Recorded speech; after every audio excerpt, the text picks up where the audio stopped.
श्रीनगर में बड़ा मंसूबा स्मार्ट सिटी का मंसूबा, लेकिन अब चंद दिन पहले हमने देखा कि जब चंद घंटों की बारिश ही हुई तो पूरा जो इलाका था, खासकर शहर श्रीनगर का या स्मार्ट सिटी, वो ज़ेर आब आ गई, जिस पर फिर सवालात उठना शुरू हुए। लेकिन बड़ी खबर ये कि अब जो ये स्मार्ट सिटी मंसूबा है इसकी तहकीकात कराई जाएगी, इसका ऑडिट कराया जाएगा और काबीना ने भी इस अहम फैसले को मंजूरी दे दी है।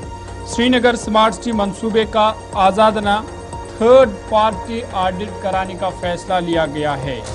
काबीना इजलास में ऑडिट को मंजूरी दे दी गई है और खासकर मंसूबे के अखराजात से लेकर मयार की जांच होगी। पानी जमा होने, ट्रैफिक और पार्किंग मसाइल पर अवामी तशवीश के बाद ये बड़ा फैसला लिया गया है और श्रीनगर स्मार्ट सिटी मंसूबे के कामों का आज़ादना थर्ड पार्टी ऑडिट कराने का फैसला किया गया है। वज़ीर आला उमर अब्दुल्ला की सदारत में मुनक़दा जो काबीना इजलास कुछ दिन पहले हुआ, इस मंसूबे के अखराजात, तामीराती मयार, ठेकेदारों की कारकर्दगी, मंसूबों की तकमील और अवामी फंड्स के इस्तेमाल का तफसीली जायज़ा लेने के लिए काबीना ने इसे मंजूरी दे दी है और हुकूमत का मानना है कि ऑडिट के जरिए मालूम किया जाएगा कि मंसूबे के तहत किए गए वादों के मुताबिक काम हुआ या नहीं, या किस अफसर की सरबराही में ये काम हुआ, उस मयार के मुताबिक ये काम हुआ, कितना पैसा खर्च हुआ, कहाँ पर हुआ, इस तमाम का जायज़ा लिया जाएगा। दूसरी जानिब शहर में बार बार पानी जमा होने, ट्रैफिक जाम, पार्किंग मसाइल और जारी जो तामीराती सरगर्मी पर अवामी तनकीद के पेश नज़र इस फैसले को काफ़ी अहम दिया जा रहा है। आपको याद होगा कि श्रीनगर स्मार्ट सिटी लिमिटेड के बाज़ मामला पहले ही इंसदाद बदनवानी ब्यूरो ACB की तहकीकात के दायरे में हैं, लेकिन अब हुकूमत ने भी इस पर सख्त मौक़िफ़ इख्तियार करते हुए ऑडिट कराने का श्रीनगर आपको ले चलते हैं। एग्जीक्यूटिव एडिटर इशफाक गौहर भी हमें ज्वाइन कर रहे हैं।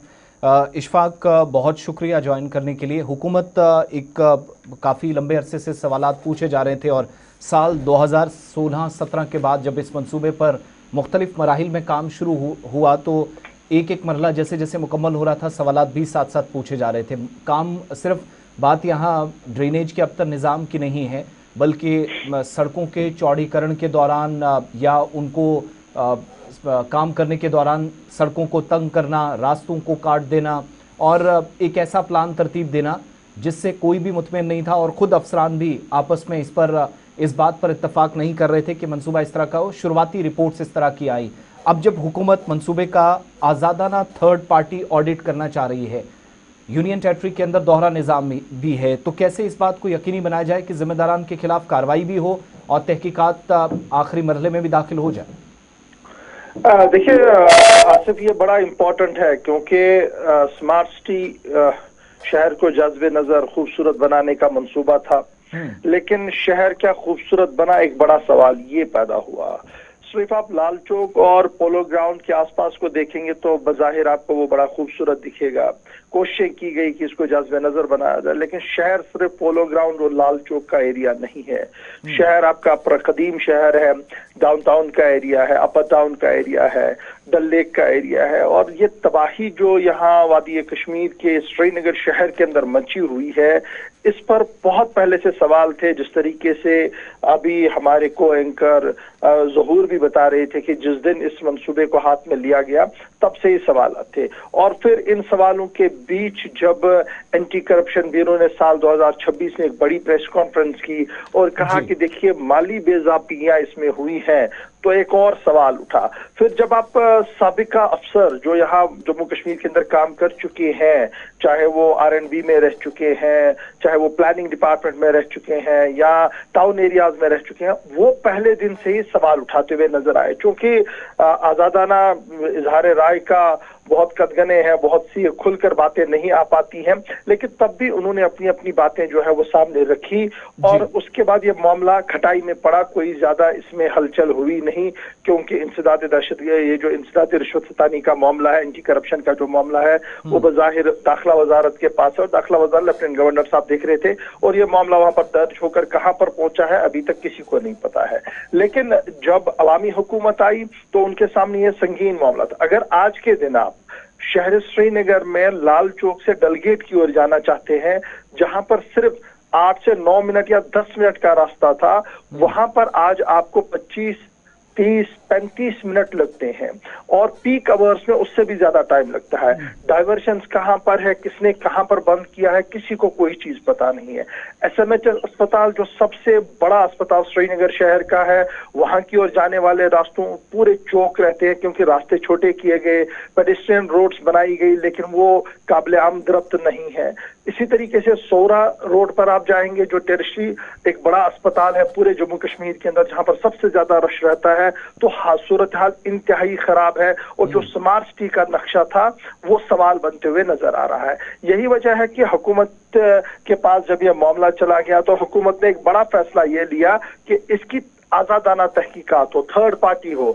थर्ड पार्टी का मतलब ही ये है कि जनाब हम देखें कि जो मंसूबा बनाया गया, जिन लोगों ने मंसूबे बनाए, क्या उनको जम्मू कश्मीर और वादी कश्मीर की टोपोग्राफी के बारे में पता था? उनको शहर श्रीनगर के जो लवाजमात है क्या वो पता थे? शहर श्रीनगर की आबादी, शहर श्रीनगर के मौसम, शहर श्रीनगर आइंदा 20 साल और 30 साल के दौरान कितना वसी हो सकता है, आबादी कितनी बढ़ सकती है, उसका कोई ख्याल रखा गया था? एक तो ये है। दूसरी बड़ी बात जो इस आजादाना तहकीकात के अंदर होगी वो ये होगी, थर्ड पार्टी इन्वेस्टिगेशन के अंदर ये होगी कि जो फराख दिलाना इमदाद मरकजी हुकूमत की तरफ से इस प्रोजेक्ट के लिए दी गई थी, क्या वो पूरी तरह से नाफिजुल अमल हुई, क्या वो 100% ऑन ग्राउंड इंप्लीमेंट हुई या नहीं, इसका भी एक जायजा लिया जाएगा। क्योंकि ये इनपुट स्टेट गवर्नमेंट के पास जाएगा और उसके बाद मुझे यकीन है कि अगर ये इनपुट स्टेट गवर्नमेंट के पास आया और ये सही तरीके से उसी तरीके से आया जिस तरीके से अवाम, ठेकेदारान और दीगर लोग लगातार शिकायतें कर रही हैं, तो जरूर लेफ्टिनेंट गवर्नर को वो बाद में एक सिफारिश के तौर पर भेजी जाएगी, एक काबीना फैसले के तहत भेजी जाएगी, जिसके बाद देखा जाएगा कि लेफ्टिनेंट गवर्नर साहब उस पर क्या कुछ करते हैं। लेकिन एक इन्वेस्टिगेटिव पार्ट जो होगा, जो ऑडिट पार्ट होगा, वो शुरू हो जाएगा। लेकिन क्या अफसरों पर गाज गिरेगी, नहीं गिरेगी, ये थर्ड पार्ट होगा, क्योंकि पहले ये इन्वेस्टिगेशन चलेगी। अब ये कब शुरू होगी, कितने दिनों में ये कंप्लीट होगी, पहले उस पर हमें थोड़ा सा और इंतजार करना होगा। उसके बाद काबीना के पास ये रिपोर्ट जाएगी, काबीना उसको कैसे वेट करती है, नहीं करती है। अब आवाज सिर्फ श्रीनगर शहर की नहीं है, बल्कि थोड़ी देर पहले ये भी खबर आई कि जम्मू स्मार्ट सिटी को लेकर भी इसी तरीके के सवालात हैं। जम्मू म्युनिसिपल कॉर्पोरेशन को लेकर सवालात है, जम्मू डेवलपमेंट अथॉरिटी को लेकर सवालात उठ रहे हैं कि जिस तरीके से एग्जीक्यूशन ऑफ वर्क किया गया जी, वो as per the set norms और क्राइटेरिया नहीं है। शायद श्रीनगर के साथ साथ जम्मू स्मार्ट सिटी पर भी इसी तरीके की आजादाना तहकीकात हो सकती है। हमारे जराया जो नेशनल कॉन्फ्रेंस के अंदर है, हमारे जराया जो उमर अब्दुल्ला गवर्नमेंट के अंदर है, वो इस बात का इशारा कर चुके हैं आज सुबह ही। बहुत बहुत शुक्रिया इशफाक गौहर, एग्जीक्यूटिव एडिटर हमारे साथ थे। लेकिन देर आए दुरुस्त आए, सरकार ने बिलाखिर, अब सवालात तो आपने एमएलएज भी, वज़रा भी पूछ रहे थे और कई जो अफसरान इस प्रोजेक्ट के आसपास वो भी हमें बताते हैं, इन 6-7 सालों में हमें ऐसे इनपुट्स मिले कि ये सिर्फ बताने और दिखाने की कोशिश की गई स्मार्ट सिटी हैं, चीज़ें बदली हैं, लेकिन लाल चौक से बाहर इंतज़ामिया भी नहीं निकल सकी, वहीं से हरी झंडी दिखाई जाती रही। जब दाएँ बाएँ आप मूवमेंट करते हैं तो यहाँ तक के 2 दिन पहले ज़हूर हमें एक टूरिस्ट की बात देखने और सुनने को मिली। उसने कहा कि मैंने इंडिया के तकरीबन 22 से 24 स्टेट्स में मुझे जाने का मौका मिला, जो एज ए टूरिस्ट कश्मीर आया था, बदतरीन ट्रैफिक जाम उसने शहर श्रीनगर में देखा है। तो आप अंदाज़ा लगाइएगा कि फीडबैक क्या है।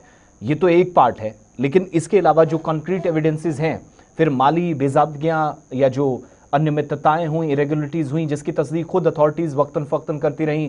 एंटी करप्शन ब्यूरो की तरफ से 2 साल पहले खुलासा हुआ, बाद में वो रिपोर्ट किधर गई वो भी पता नहीं चली। वैसी कोई तहकीकात ना हो, हम उससे कुछ ज़्यादा एक्सपेक्ट कर रहे हैं। प्लस एमएलएज भी अपने जब सवाल पूछ रहे हैं, उनके एरियाज़ भी हैं, उनका फीडबैक, बाकी लोगों का, वार्ड मेंबर्स का, वो तमाम लोग जो यूएलबी के साथ जुड़े रहे, इसके आसपास काम करते रहे, तो सबका डायरेक्टली इनडायरेक्टली थोड़ा थोड़ा रोल है। लेकिन सरकार ने आज़ादाना तहकीकात का हुक्म दे दिया है। होपफुली अच्छा रिजल्ट आए और मुतमईन भी लोग तब इस पर होंगे जब जिम्मेदारान के खिलाफ कार्रवाई हो। अपने अपने लोगों को बचाने के लिए कोई इस तरह का इकदाम ना हो जिस पर बाद में तहकीकात महज आपको पर्चे पर नजर आए और रिपोर्ट्स गायब हो जाएं, तब जब अफसरान इस घेरे में आए। ये बड़ा मुश्किल कई बार रहा है जम्मू कश्मीर में। बहरहाल इस बार अल्लाह करे चीज़ें आवाम के सामने आएँ और जो सच्चाई है वो भी पता चले।